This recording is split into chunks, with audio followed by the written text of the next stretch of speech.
Hello friends, welcome back. I am Vivek Singhal from tradingwithvivek.com। और रिलायंस को लेकर एजीएम में मुकेश अंबानी जी ने एक बड़ी बात कही कि रिलायंस इंडस्ट्रीज़ का एबिटा डबल हो जाएगा 2027 तक। तो ये एक काफ़ी इम्पोर्टेंट इंफॉर्मेशन है और ये विश्वास दिखाता है जो मुकेश अंबानी जी का है रिलायंस इंडस्ट्रीज़ में। और इसी चीज़ को मैंने फिर यहाँ पर ट्विटर पे सबके लिए डाला भी कि Reliance Industries aim to double its EBITDA by 27, Mukesh Ambani, a big statement from India's richest man for patient investors. तो ऐसे में ये चीज़ बोल तो दिया उन्होंने और मैंने भी इस चीज़ को सबको बता दिया, लेकिन इस चीज़ को समझा कैसे जाए, क्योंकि 27 बहुत ज़्यादा दूर तो है नहीं। काफ़ी लोग अगर आप कमेंट बॉक्स में देखोगे तो कुछ को ये भी डाउट है कि 27 तो बस एक साल ही दूर बचा है। So by the end of 27 doesn't mean by the end of financial year 27। तो यहाँ पर बाय द एंड ऑफ 27 दिसंबर 27 आता है। सबसे पहली बात तो मैं ये चीज़ एक थोड़ी सी क्लियर करना चाहता हूँ सबके लिए।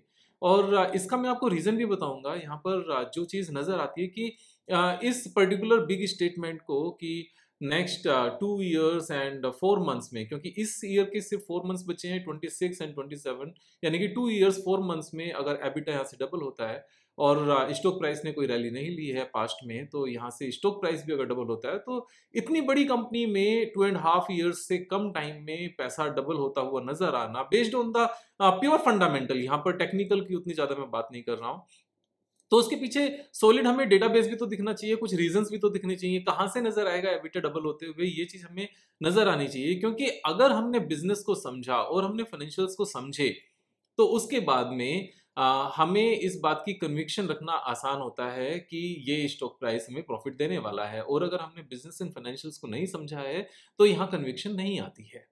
अब इस चीज़ को अगर ध्यान में रखें कि यहाँ पर डबल होता हुआ नजर आता है, तो एक बार हम इसके डेटाबेस पे जाते हैं, डेटा में जाते हैं और यहाँ पर थोड़ा सा इसको एनालाइज करते हैं कि किस बेस पर कब कब यहाँ पर एबिटा डबल हुआ। अब एबिटा का मीनिंग क्या है? एबिटा मेजरली आपका ऑपरेटिंग प्रॉफिट है। ऑपरेटिंग प्रॉफिट के साथ में यहाँ पर आप अदर इनकम को जोड़ सकते हो, लेकिन बहुत ज्यादा सिग्निफिकेंट नहीं है, तो मैं इसको इग्नोर कर रहा हूँ यहाँ पर। और इसमें एक्सेप्शनल और नॉन एक्सेप्शनल रेगुलर सब आता है, तो मैं इसको एक बार सारा ही इग्नोर कर रहा हूँ और सिर्फ ऑपरेटिंग प्रॉफिट को लेकर चल रहे हैं हम लोग।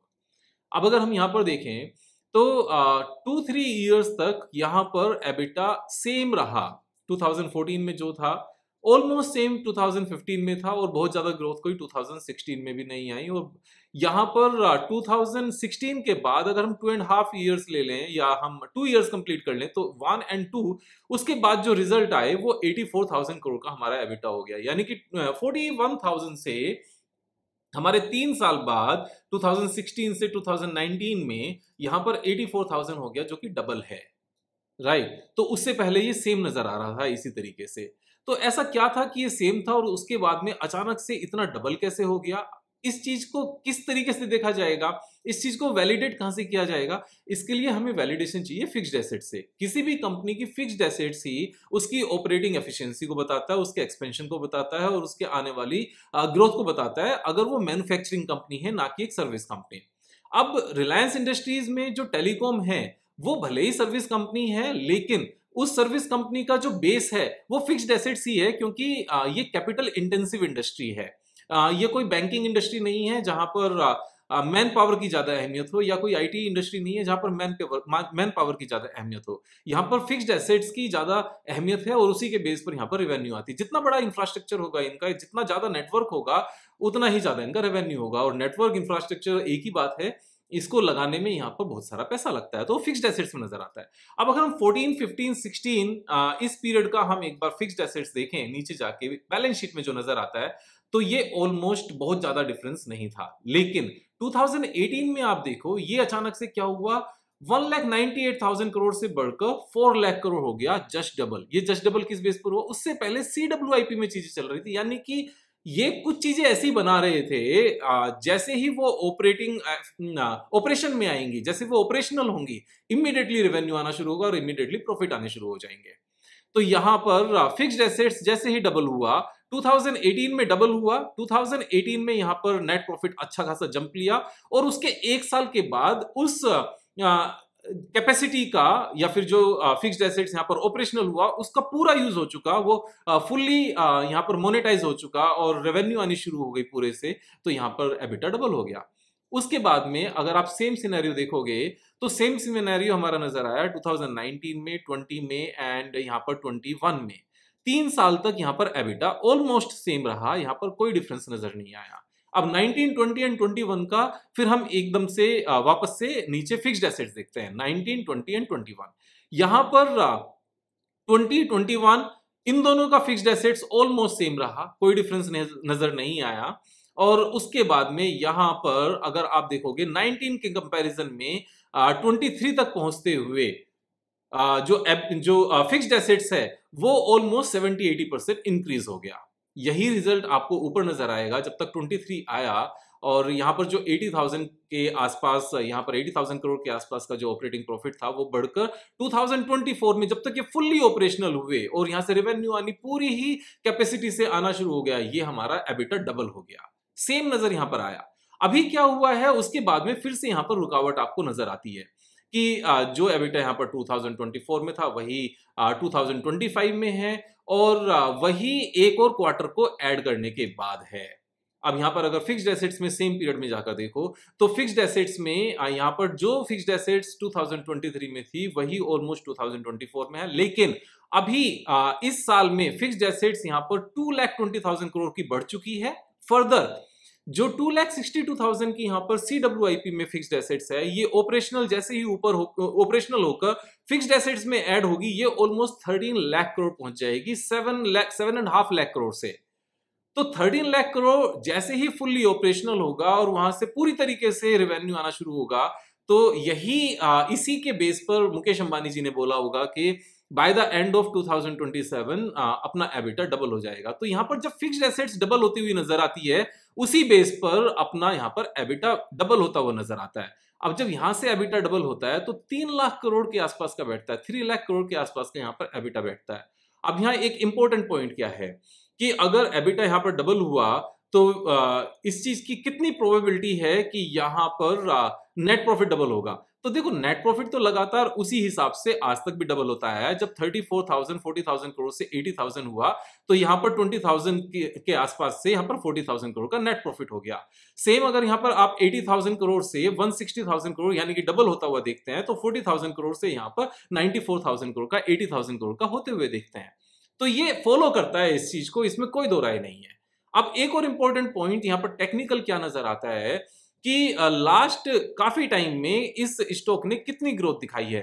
तो अगर हम अक्टूबर 21 का पीक ले लें और वहां से अब तक का देखें तो सिर्फ और सिर्फ 8.68% यहां से ऊपर गया है। स्टॉक प्राइस कितने साल में, अक्टूबर 21 से ऑलमोस्ट अक्टूबर 25, तो यानी कि 4 इयर्स में सिर्फ 8%, यानी कि कोई ग्रोथ नहीं आई। अक्टूबर 21 में जिस टाइम पर इसने स्टॉक ने 1241 का हाई बनाया था, उस टाइम पर एबिटा कितना था? तो अक्टूबर 21 यानी कि एबिटा हम देखेंगे यहां पर 21 का, मार्च 21 का, तो 80,000 करोड़ से 1,70,000 करोड़ तो एबिटा अभी हो चुका है, यानी कि डबल तो अभी हो चुका है। और इस डबल के बेस पर स्टॉक प्राइस डबल अभी भी बैठता था, लेकिन मार्केट की सिचुएशंस है, कंसोलिडेशन है, हाई वैल्यूएशन से नॉर्मल वैल्यूएशन होना है, और यहां से भी जब फर्दर ये डबल होता हुआ नजर आएगा तो फिर स्टॉक प्राइस ऐसे में नहीं रुकते हैं। अब जब मैं ये चीज कह रहा हूं कि स्टॉक प्राइस नहीं रुकते हैं, ये डेटा कह रहा है, एक्चुअल में this is not my opinion. मैं तो आपको डेटा समझाने की कोशिश कर रहा हूं कि किस तरीके से हमने डेटा को समझना चाहिए। और अगर कोई भी स्टेटमेंट एक बड़ी पद से आता है, यानी कि ओनर्स के यहाँ से सीधे आता है और उस ओनर की क्रेडिबिलिटी है आज तक, तो यहाँ कुछ लोग ये जरूर कह सकते हैं कि विवेक भाई अब आपको मुकेश अंबानी में क्रेडिबिलिटी नजर आने लगी। तो वो इंडिया के सबसे बड़े बिजनेसमैन हैं, एशियाज रिचेस्ट हैं, टॉप 10 में वर्ल्ड में नाम आता है उनका, और आज तक भी उन्होंने कोई भी बिजनेस ऐसा नहीं किया जो रिलायंस इंडस्ट्रीज के बाहर स्टार्ट किया हो। यानी कि उन्होंने कोई भी एक्सपेंशन किया है, किसी भी नए फील्ड में उन्होंने काम किया है, कैसे भी बिजनेस ग्रोथ दी है, रिलायंस इंडस्ट्रीज के शेयर होल्डर्स को सीधा सीधा फायदा पहुंचा उसका। तो जो स्टेटमेंट है यहाँ से एबिटा डबल होता हुआ नज़र आता है, और मैंने भी उस चीज़ को ट्वीट किया। जब मैं किसी चीज़ को ट्वीट करता हूँ तो यानी कि वो एक तरीके से उस चीज़ को एंडोर्स करना कहते हैं, और ट्वीट करने का मतलब ये होता है। अदरवाइज वहाँ पर लिखा जाता है कि ये कोई एंडोर्समेंट नहीं है, या फिर वो सरकाज़म में बोला जाता है, और जो चीज़ लिखी जाती है उसमें सरकाज़म नज़र आना चाहिए। तो यहाँ पर फिक्स्ड एसेट्स को जब देखते हैं और पुराना ट्रेंड देखते हैं, और यहाँ पर एक अच्छी बड़ी अमाउंट CWIP में देखते हैं, और बाकी एक्सपेंशन प्लान अगर आप रिलायंस इंडस्ट्रीज के देखो तो उन सब चीज़ों से नज़र आता है। लास्ट 3.5 ईयर्स में, ऑलमोस्ट 4 ईयर्स में स्टॉक प्राइस ने मूव भी नहीं किया। एबिटा ऑलरेडी डबल हो चुका है ड्यूरिंग दैट पीरियड, और आने वाले टाइम में फर्दर डबल होने की बात चल रही है। तो इसी चीज़ को ध्यान में रखते हुए जो मेरी स्टेटमेंट थी वो सेम है। A big statement from India's richest man to the patient investors. हमें किसी भी चीज़ को डेटा के बेस पर देखना चाहिए, समझना चाहिए। अगर समझ में आता है तो हम आगे उस चीज़ पर अपने एक्शन ले पाते हैं, समझ में नहीं आता है तो हम एक्शन नहीं ले पाते हैं। यहाँ पर मैं अपना एक्सपीरियंस आप सबके साथ में शेयर करता रहूँगा। आप दोस्तों के साथ शेयर करते रहो। जल्दी मिलेंगे एक नई वीडियो के साथ, तब तक अपना ख्याल रखो। जय हिंद, जय भारत।